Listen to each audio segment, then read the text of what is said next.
Hello everyone, on this YouTube video today I'll be giving a movie review for Jurassic World Rebirth, one could say. And along the way, you get to see some of the behind the scenes footage of my latest Jurassic World showdown, you could say, which is T.Rex versus D-Rex, I do say.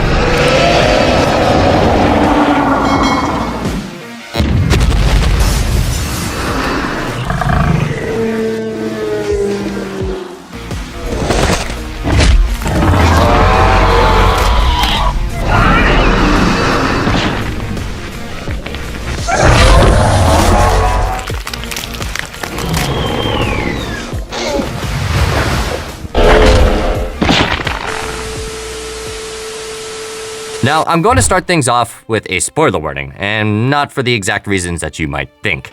Mainly for my animation's sake, because I put a lot of time and effort into making these, well, animations, so I would appreciate it if you would check that video out if you haven't already, which is T-Rex versus D-Rex, because obviously we're going to be going over some of the scenes in this video. Now, as far as spoiler warning goes for Jurassic World Rebirth, I don't think there's a lot to spoil. Because I'm gonna be brutally honest here, if there ever was a perfect example of Hollywood's capability of taking a perfectly good concept and then slowly running it into the ground over the years with endless cash-grabbing sequels, it's unfortunately gotta be Jurassic Park. The original movie was an all-time classic of modern-day cinema, seamlessly combining a script full of action, intrigue, and wonder. And it was also filled with a great cast of characters who also made smart decisions, who acted like real human beings, as well as cutting-edge visual effects, even though I'm slightly sad that the stop-motion part of it got replaced. Not to mention, it was also a great story with actual thought-provoking ideas, such as the power and dangers of science when man decides to play God, and nature's capability of proving who is truly in charge. Now, I'm not just saying all that because it's honestly one of my favorite movies and I've probably watched it more times than I can count. I'm mainly saying all this because if you ever want to suffer a cinematic concussion that will leave you dazed and confused as to what exactly happened to this franchise, I strongly suggest you watch the original Jurassic Park before going to see Jurassic World Rebirth ever, a movie that I can honestly best describe as anti-storytelling. Now, I know that all seems a little bit harsh, but I'm gonna be honest, if you didn't say it was an original homage to the first film,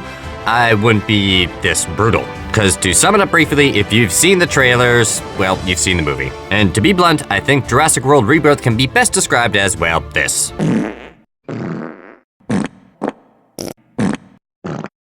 The plot is super thin, nonsensical, and takes forever to get going, and then basically ends with one of the most anticlimactic endings you could think of. The cast of characters essentially have no discernible personalities, and of course, brains and common sense are completely out the window. Not to mention character development, yep, there's not really any of that either. It's essentially just filled with goofy, boring, nonsensical, bloodless action scenes that basically mean nothing, accomplish nothing, and makes me feel, well, just thoroughly disappointed. So I'm just gonna get the plot summary over with quickly because honestly, there's not a lot to go on. So the movie starts off with Scarlett Johansson playing tough mercenary lady, who gets recruited by a douchey corporate guy to lead a off-the-books mission to movie monster Dinosaur Island, which is deep inside a quarantine zone. Also, they can retrieve DNA from dinosaurs so they can create this new human wonder drug to help cure heart disease. Because obviously, dinosaurs don't suffer from heart disease. And I think I'm gonna put this bluntly once again because, well, the answer is really obvious. Mainly because dinosaurs don't sit on their fat rears all day, binge-watching Netflix, while shoving fast food, chemical-ridden garbage down their throats. Anyway, to continue on with this mindless plot, to help with the DNA extractions, they bring along paleo nerd guy, who happens to be an expert on dinosaurs, but has never seen one in the wild. Then they get a boat ran by generic sidekick guy to get them to this forbidden island. Things are going great up until they get a distress call from diverse modern family who gets attacked by a mosasaur and, well, Spinosaurus as well. What were they doing inside the quarantine zone? How they managed to even get that close without being spotted? What father in his right mind would willingly take his children out to such a dangerous place for no apparent reason? Well, don't worry about it. So they end up rescuing diverse modern family, but then, oh no, of course the mosasaur that they're looking for shows up.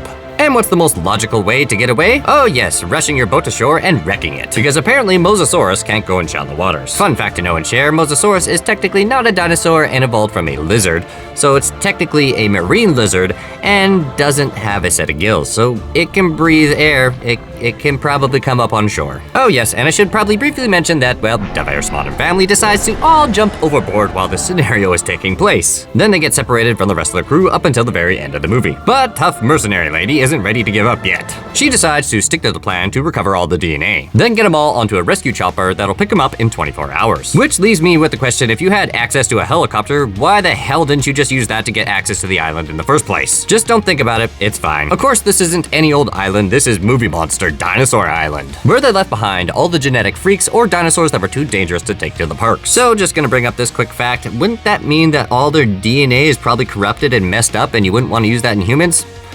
Nah, don't worry about it.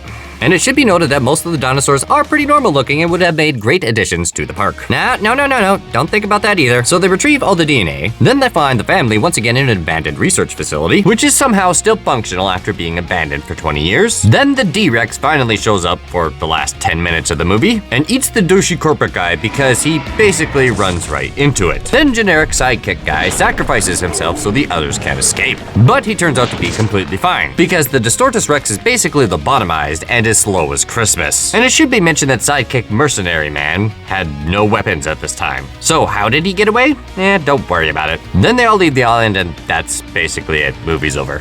Not gonna lie, when the credits finally rolled on this film, I was confused as to what the whole point of it was. It felt like this entire movie was essentially about, well, a video game side quest. Not to mention all the abandoned plot threads that basically go absolutely nowhere. Like the ancient ruins in the cliffside, or Crash Chopper from a previous mission, or the tragic backstory for Scarlett Johansson's character. It honestly feels a lot like Jurassic Park 3, where they basically came up with the plot overnight. Except minus the fact that Rebirth doesn't have cool and threatening dinosaurs like the Spinosaurus. They all just kind of nip at the people's heels and that's as close as they get. And before a keyboard warrior decides to come into the comments saying it's a Jurassic Park film, it's not supposed to be smart, well fine, I can deal with that. Which is basically a dumb thrill ride if that's what these movies have evolved into. I expect things to at least make just a little bit of sense though. But of course, as per usual, this movie lacks all common sense. The plot essentially relies on the most ridiculous coincidences just to hold itself together. For example, it just so happened to be very convenient that both the family and the mercenary crew basically run into each other at the exact same place at the exact same time for the finale of the movie to take place. And probably the most ridiculous one of all is basically the reason this island got shut down in the first place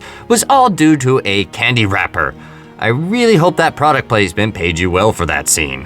And I'm not kidding, by the way. This Snickers candy wrapper bar literally basically caused the entire facility to fail. And that's how the movie starts. So it kind of warns you right from the beginning that you're in for a rough ride. The character motivation also meanders all over the place with zero explanation, and the plot continuously bounces back and forth between diverse modern family and tough mercenary lady, to the point where you start to forget what everyone's doing and why. And to put it politely towards the family, I found them extremely useless and I was definitely rooting for the dinosaurs the entire time. But not only that, the script of this film doesn't really know who the main character should be. And if I'm going to be honest, the only person it probably should have been was Paleo Nerd Guy. He was the only slightly relatable character that basically had common sense. But with that being said, I guess Scarlett Johansson's the bigger name, so she's just kind of awkwardly shoved into the spotlight. But the script can't even decide who she truly is either. Is she a cold-blooded killer who's just out for money? Or a troubled soldier with a dark past? I honestly don't know. The script honestly just tries to make her a bit of everything and is extremely diluted. And if I'm gonna be blunt about her performance, it honestly kind of seemed like she was just waiting to cash that check and get the hell out of there.